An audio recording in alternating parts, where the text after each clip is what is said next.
जंगल में जब सुबह हिरन जागता है तो सोचता है कि आज अगर जी जान से नहीं भागा तो मारा जाऊंगा। उसी सुबह एक शेर जागता है और सोचता है कि आज अगर जी जान से नहीं भागा तो भूखा रह जाऊंगा।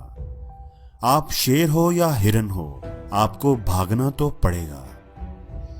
ये इस दुनिया का कड़वा सच है कि जब आप नाकाम होंगे तो लोग आप पर हंसेंगे, आपका मजाक उड़ाएंगे, लेकिन जब आप कामयाब हो जाएंगे तो यही लोग आपके पीछे भागेंगे।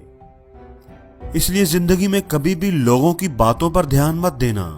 लोगों की बातें तो पत्थरों की तरह होती हैं। इनको कमर पर लादोगे तो कमर टूट जाएगी, और इनको अगर कदमों तले रखते जाओगे तो इन पर चढ़कर बुलंद होते जाओगे।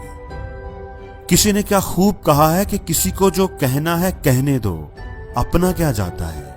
ये तो वक्त वक्त की बात है और वक्त सबका आता है। हमेशा याद रखना कि वक्त दिखाई नहीं देता, पर दिखा बहुत कुछ जाता है। ये नजर नहीं आता, पर सिखा बहुत कुछ जाता है। वक्त की कीमत समझनी है तो अखबार से समझो, जो सुबह 15 रुपए का होता है और शाम को वही अखबार 15 रुपए किलो बिकता है। ये जिंदगी आसान नहीं, इसके लिए खुद को मजबूत बनाना पड़ता है। सही वक्त कभी आता नहीं, उसको खुद लाना पड़ता है। जब वक्त साथ देता है तो बंदा हर किसी को मात देता है।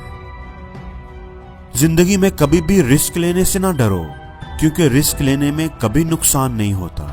या तो जीत मिलेगी और अगर हार गए तो सीख मिलेगी। दोस्तों, जो उड़ने का शौक रखते हैं वो दिल में कभी गिरने का खौफ नहीं रखते, क्योंकि जो गिरने से डरेगा वो जरूर गिरेगा, और जिसको उड़ने का यकीन होगा वो जरूर उड़ेगा।